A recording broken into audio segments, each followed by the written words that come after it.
A ceasefire lies in the dust. Aleppo's desperate people bombed and blasted again tonight. As the world looks on, a fresh onslaught from Assad's forces, the prospect of an escape cruelly snatched away at the 11th hour. After 4 years of war, just when the end seems so close, once again this ravaged city is echoing to the sound of fighting. As temperatures plunge, we're with terrified residents who've fled from their homes, huddling for safety at a bombed-out airport. The people here, we have so ill people, we have so sick, and the weather is so cold. Tonight, though, there is some hope of a new ceasefire by morning light. We'll get the latest from inside Aleppo. Also on News at 10. The Brexit plan won't be ready for weeks, and the Brexit secretary says we won't negotiate on immigration. Care costs, how council bills in England could rise by 6% to avert a crisis. And straight from the horse's mouth, what Olympic legend Vallegro thinks of being replaced by a younger model.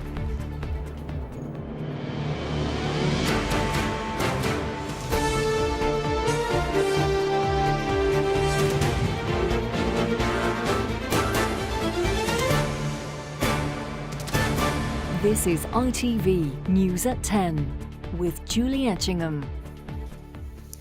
Good evening. After so much lost life and so many dashed hopes, perhaps it is no surprise that the siege of Aleppo looks ever more like a fight to the finish. The ceasefire that its people hoped would end their suffering collapsed. They'll try for another early tomorrow morning. This morning, buses that were supposed to convey both rebel fighters and civilians out of the city sat for hours with their engines running. No one got on. The buses left again, empty.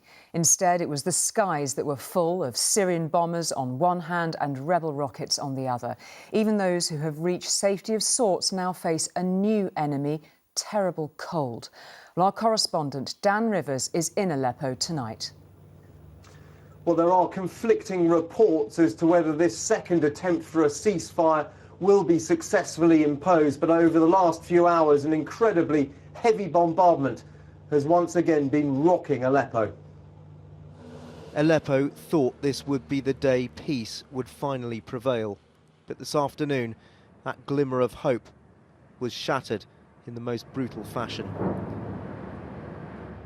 President Assad's tanks and artillery once again unleashing everything it had, including this bright burning substance, possibly white phosphorus.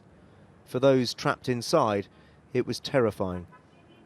It was a tragic end to a day which had started with such promise.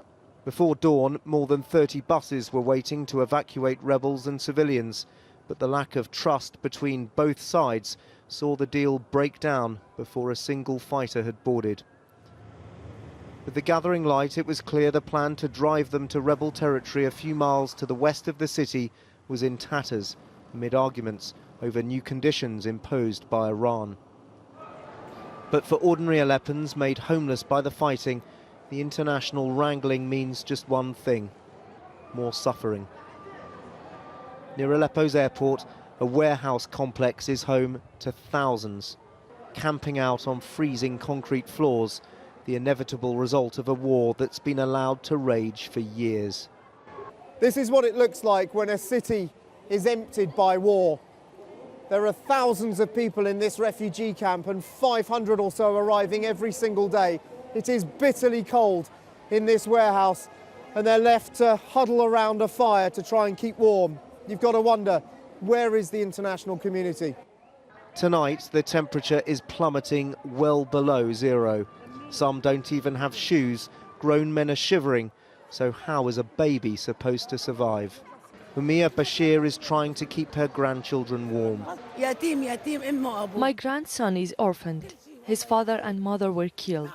We don't have anything to wear. We left everything behind to come here. The most vulnerable have been left with nothing. Aid workers can't understand why. It's about the shelter. The people here, we have so ill people, we have so sick, and the weather is so cold. They can't handle it with this weather. They just need shelter. But across this ravaged city, there is desolation that will take decades to rebuild. So many homes emptied of families, some of whom will never return. Aleppo is one of the world's oldest cities, buildings that have stood for centuries, ruined forever. This is the 8th century Umayyad Mosque. Just 4 days ago, it was a rebel stronghold. Now, it's back in government hands.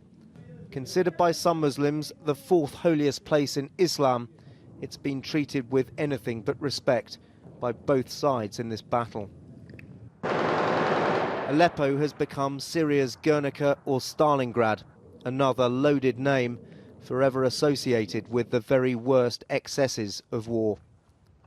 Dan Rivers, News at 10, Aleppo.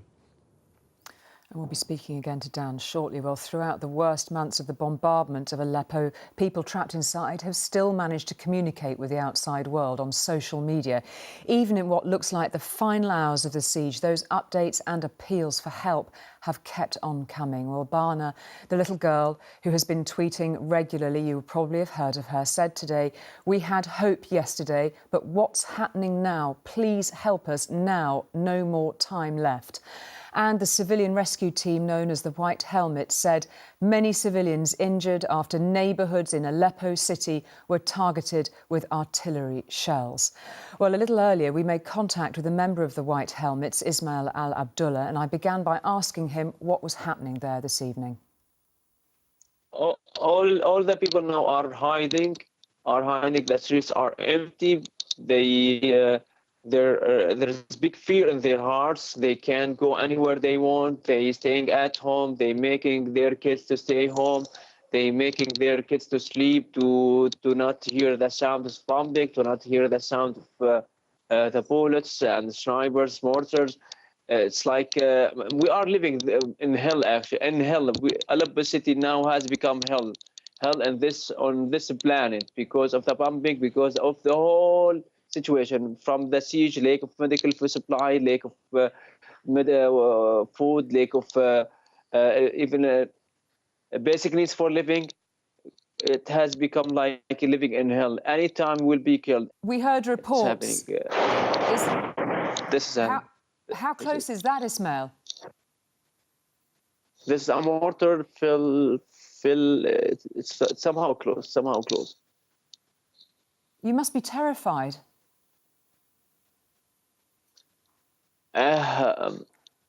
We used to hear, we used to see, used to feel this feeling. We used to death in Aleppo city. That's why I'm saying we are living in hell in this planet. Aleppo, this part of Aleppo now, it's hell. It's hell. Ismail, we hope you'll be safe tonight, and we send you all our best wishes from London. Thank you. Well, despite yesterday's exodus from rebel-held areas, thousands of civilians, as Ismail Al-Abdullah was telling us just now, are still trapped. The rebels are now holed up in a tiny area of Aleppo. Today, Russia said it only amounts to 2.5 square kilometres. Trapped inside are believed to be 11,000 civilians plus 4,000 rebel fighters. Well, today's evacuation plans seem to have broken down because Iran, which supports Assad, imposed a new condition demanding the evacuation of 2 villages besieged by the rebels. And before the Aleppo evacuation goes ahead, the regime also wants the evacuation of its wounded fighters and civilians from rebel-held areas, and for the rebels to give up their weapons. Well, today, President Assad, his ally Russia, have been trying to explain the inexplicable, whilst once again the appeals have gone out to help those caught up in the conflict. The mainstream media, with their fellows politicians, they are suffering during the last few decades from moral decay. So they have no morals. Whatever they talk about, whatever they mention or they use as mask, human rights, civilians, children, they use all these just for their own political agenda. I hope that in the next 2 to 3 days, the situation in eastern Aleppo will be resolved. We have created humanitarian corridors there, and tens of thousands of civilians are leaving through them or have already left. There are thousands of people stranded in temperatures of -4 degrees tonight with nowhere to go, who need to be relieved and supported. That means letting in unfettered access for humanitarian workers and also ensuring that the UN buses and lorries which are there are able to take them north towards Rohanli and the Turkish-Syrian border. I mean, there were like 10 explosions in the space of a minute. So really heavy bombardment. And in an area as small as this, so packed with people who've been gradually sort of pushed inwards and inwards, this almost certainly is, violation of international law and most probably war crimes, because you can't possibly be separating the military targets from the civilians in these circumstances. So all the more need for a ceasefire to hold to protect those civilians and get them out of there. Well, we can cross back now to our correspondent Dan Rivers, who is in Aleppo tonight. And Dan, do you think those civilians who remain trapped will get out tomorrow? It's anyone's guess, to be honest, Julie. I mean, there has been the most intense bombardment for the last several hours here. The latest news is that there was supposed to be a ceasefire coming into effect just as we were coming on air at about 10 o'clock UK time. It is, you might be able to hear now, a lot quieter behind me. We've just got to wait and see over the next coming hours as to whether that holds. We are being told that potentially this ceasefire, if it holds through till dawn here, then that will herald the evacuation beginning possibly at 6 a.m. In the morning of civilians and then rebels. But we also this morning, and it didn't happen, we were down there, as you saw in my report, the buses were all waiting, all 33 of them, and we waited several hours and no movement at all. So there's clearly a lot of back and forth between the different countries involved, between the Syrian government, the Russians, the Turks, and the Iranians, trying to broker an incredibly complex mosaic of negotiations. And everybody's minds, of course, are on those trapped civilians. But what's your sense of what will happen to the rebel soldiers if and when they leave that part of Aleppo? Well, we understand, the basis of this deal essentially is that the rebels have argued and signed up to this ceasefire deal where they should be allowed to come out with light weapons. Now, there's been some kind of argument about whether that includes bringing out ammunition or not, but the idea is that they come out with some light weapons, their Kalashnikovs and so on, get loaded onto buses, and then they are driven to Idlib province. As you mentioned, there is then an Iranian proposal that some Shiite pro-Assad civilians trapped in rebel-held territory would then be released in return. But it's just not clear whether all that's going to happen. The mechanics of it are going to be very difficult to ensure it goes through. But everyone in the city is just praying that this finally is the end of the battle for Aleppo. Indeed. Dan, thank you very much indeed for that. Well, the people of Aleppo may, as we heard earlier, feel they've been abandoned by the rest of the world, but tonight there have been signs of solidarity. The lights of the Eiffel Tower were switched off as a gesture of support. Meanwhile, hundreds gathered in Sarajevo, the Bosnian city that survived a 44-month siege during the Balkan Wars of the 1990s, to stand together against the suffering in Syria. And in Denmark, people took to the streets of Copenhagen in a peaceful protest against what is happening in Aleppo and, of course, to show support for those civilian victims. Well, in other news tonight, for Brexit watchers, it has become almost a daily game trying to discern what hint, if anything, a minister might betray of government strategy for Article 50. But today, we got near something. Brexit Secretary David Davis said the UK will not negotiate control of immigration in Article 50 talks. We will simply state what we will be doing. Not that he said what precisely that will be. He did, though, say we'd know more in February, and our political editor, Robert Peston, is here now to read the Brexit barometer tonight. Well, it is quite interesting for a government that says it will not be providing a running commentary. We did get a bit of detail, as you mentioned. We will be presenting a fait accompli in terms of how we want to control immigration. But what I thought was quite interesting was that David Davis, the Brexit minister, said that as and when we have our new rules, we won't just be letting in highly skilled people to fill gaps in the British economy, computer programmers and bankers, but they've also been listening to agriculture, they've been listening to many of the service industries, and they know that we also need to keep the economy motoring. Quite a lot of low-skilled workers. Now, he did confirm that ultimately the government wants to stick to its target of reducing net migration to tens of thousands. That's less than a third of the number of people who are coming in today. But that said, the hope of some people that broadly it'll be an end of unskilled migration to this country, he said that wouldn't be the case, because basically if that were the case, the economy would, well, bits of the economy would grind to a halt. Now, how do we know, Robert? Because we sort of read the runes of each of the various ministers that pipe up on Brexit. How do we know that this is government opinion and strategy that we're hearing from David Davis and not his personal take on it? Well, bits of it are his personal take. There is, for example, an interesting disagreement with the Chancellor, Philip Hammond. Say, for example, David Davis said today that he hopes that basically everything substantive in terms of the negotiations on Brexit can be done within 2 years. He said more than 6 months, but within the 2-year framework of the Article 50 timetable. Philip Hammond has basically said that he's fearful we won't get everything done in that timetable, and therefore that he feels there needs to be a so-called transition arrangement. Now, you know, David Davis isn't saying a transition arrangement is impossible, he'd just rather not have it. Something else, though, came out today which is clearly authorised by the Prime Minister, and let's be clear, she does control everything here, which is that I think we are going to get a bit more detail in this plan for Brexit that she conceded kicking and screaming. She didn't want to lay out her negotiating strategy, but she has. I think we're going to get a bit more detail than we expected, but we're not going to get anything until at least February. OK, Robert, for now, thank you very much indeed.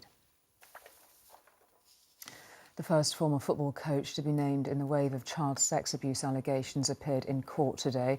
Barry Bennell, who worked for both Crewe Alexandra and Manchester City, appeared on a video link in front of South Cheshire magistrates.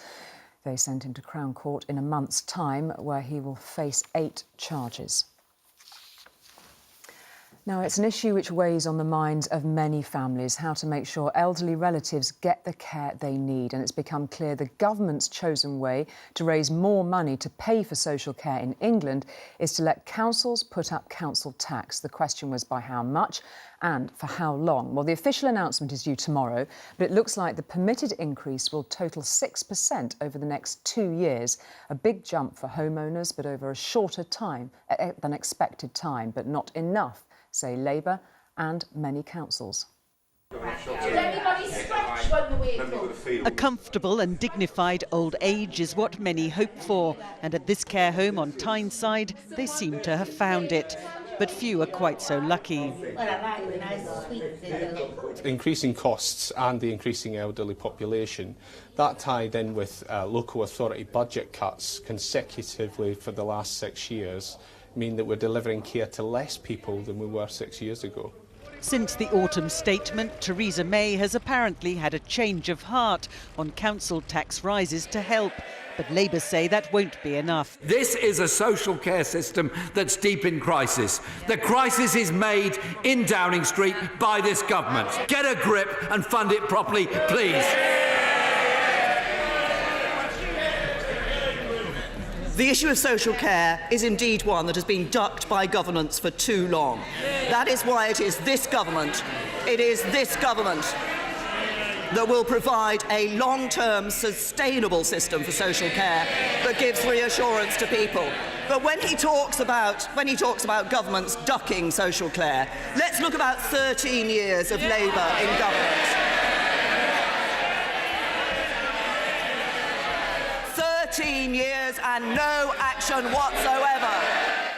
English councils were expecting to increase council taxes by 2% a year to fund social care over the next 3 years. Now they'll be able to raise bills by 6% over 2 years. Add the 2% rise already allowed for other expenditure, and it means householders in an average Band D property will pay about £150 more. There were many who thought that Theresa May herself had ducked this issue when there was no mention of social care in the autumn statement. Details of the local government settlement will be known tomorrow. When we'll hear about her longer-term plans is far less certain. In some areas, such as Merseyside, there's dismay that at the moment the government is relying on councils to find the cash to improve social care. Sefton Council is already heavily in debt, and raising council tax here won't help much. This goes absolutely nowhere sorting out the problem we have in adult social care. 1% council tax increase on top of the 2% is £1 million for us.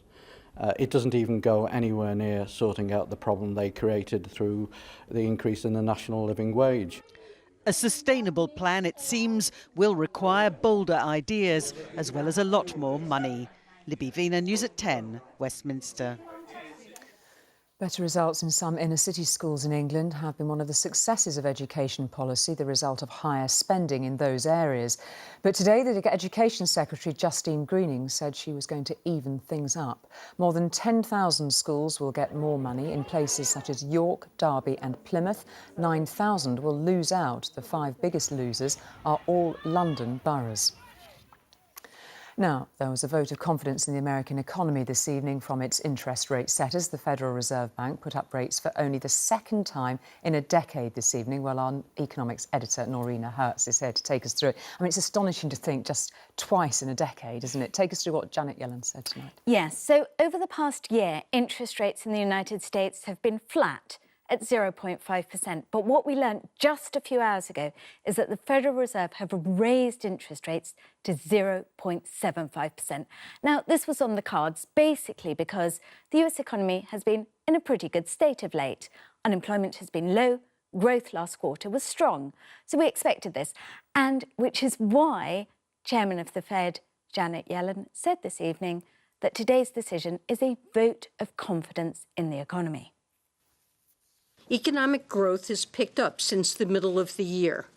Household spending continues to rise at a moderate pace, supported by income gains and by relatively high levels of consumer sentiment and wealth. Of course, the Federal Reserve will be dealing with a new president come January. And the big question is, what will the Trump presidency mean for the US economy? Now, remember, he has talked about massive infrastructure spending. He has talked about big tax cuts for businesses and individuals. If he passes this through, and it is still, of course, a big if he can pass this through Congress, but if he does, that would mean that next year would be a sugar rush of a year for the United States economy, with a spike in growth in the short term, but also a rise in inflation, and there'd be pressure on the Fed to keep edging interest rates up over the year, which is why today the Fed announced that it's likely to be raising interest rates 3 more times next year. OK, what does that mean for us here? We have an interest rate decision imminent here too. How do we stand in relation to the US, and what effect might this have? Well, first, the dollar is likely to become even stronger, which is bad news for anyone who's off on their holidays to the States this Christmas. But second, what happens to US interest rates does impact what happens to interest rates here. If we look at this graph, we can see that historically, the United States interest rates do set the trend, and the Bank of England, does tend to follow. Now, it doesn't always do that. Last year was unusual in that the Federal Reserve raised interest rates last Christmas and we cut interest rates in August, but last year was an unusual year all round. But typically the two do move in tandem. And thinking about that in light of tomorrow's interest rate decision is interesting. To be clear, I'm not saying that I expect interest rates to go up tomorrow here, I don't. But what this does suggest is that the Bank of England will be under increasing pressure to raise interest rates here sooner rather than later. OK, Norina, thank you very much indeed for that. Thank you. Now, in Seb Coe's illustrious career as gold medal-winning athlete, MP and organiser of the 2012 Olympics, he's always said it was the last of those that was his greatest achievement. But Lord Coe, as he is these days, talked to ITV News today at his shock at the damage done to his games by the Russian doping scandal and his anger at the lengths Russia went to. Golden memories from the golden summer of 2012 have been partially tainted in the past week as details of Russia's systematic, state-sponsored doping have been exposed.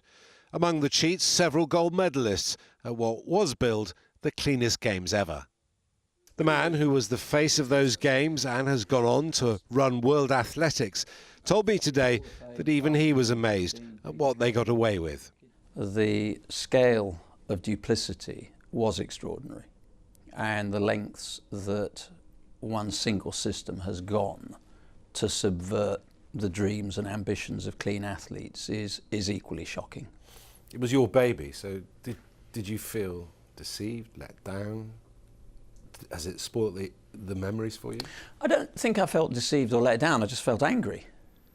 Published last week, the McLaren report identified more than 1,000 athletes who cheated over a period of 4 years from 2011. But despite that, the Russian track team, currently banned, could be back in London next summer. That is, if they get their anti-doping house in order. I do want clean athletes back in competition, and I want Russian athletes back in competition, but we can't do it and do it in a way that jeopardizes the ambitions of the clean athletes. We've got to know that Russian athletes are coming out of a clean, untainted system, and we have to know that when they do get back into international competition, we're not jeopardizing the ambitions of those clean athletes. Such was Russia's deception at the Sochi Winter Games. The bobsleigh and skeleton World Championships, due there next year, have now been moved. 2018 FIFA World Cup, ladies and gentlemen, will be organised in Russia. And Seb Coe said today, if sport was being consistent, then FIFA should be asking exactly the same questions about the Football World Cup. Steve Scott, News at 10. Well, happy memories of the Olympics now, and as sporting partnerships go, they could not have been more successful. And this evening, one half, the four-legged half of a brilliant Olympic medal-winning pairing, retired. He is Vallegro, his partner, rider Charlotte Dujardin. They got dressage gold in Rio and before that in London. Vallegro is 14 now, not that old, but as Charlotte says, he's won everything there is to win, and she wants him to finish at the top. And this evening at Olympia in London, he did. They're the most successful combination the sport has ever seen, and tonight Charlotte Dujardin and Vallegro completed their last ever public performance. And when you meet them, you can tell there's a special bond between them. He isn't just a horse, he is like my best friend, and he's, you know, like a dance partner that anybody, you know, like Strictly Come Dancing or any dancers, you know, they become your dance partner, and that's what he is. The medals haul from the most successful combination in dressage history includes 10 European, world and Olympic gold medals, including 2 from London 2012, plus all 3 dressage world records and a new Olympic record this summer in Rio. She's going for gold. At London 2012, their 2 gold medals included victory in the team event too, alongside, on the left, Vallegro's trainer, Carl Hester. He says the horse is so intelligent, he actually changes his character depending on who's holding the reins. He has an incredible switch button, so he's able to be ridden by, you know, very amateur people, or we've had people that ride him that have been quite sick, and he looks after them completely, like he knows exactly what the thing is. But when his usual rider's on board, red really is the colour. He's like a Ferrari. If anyone wanted to know what it feels like, it's like, you know, sitting in the fastest car, putting your foot down and off you go. And hungry. But does he really understand what's going on? Well, how do you explain this? As Dujardin was telling me she'd now have to find a new equine partner, this is genuinely how the previously totally docile Vallegro reacted. Oh, thank you. Could that have been jealousy? Ian Payne, News at 10, Olympia. Sorry about that. Thank you very much. Wonderful. And finally, there was a special party guest for a group of Cub Scouts celebrating the movement's centenary tonight.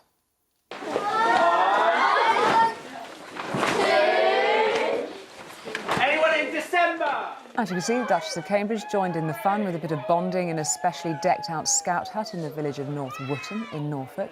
And Kate joined the children in renewing their Cub Scout promise, which, as all good Cubs will know, includes doing their duty to her husband's grandmother, the Queen. And that is it. Tom will be here tomorrow night, but from me and the whole of the News at 10 team, good night.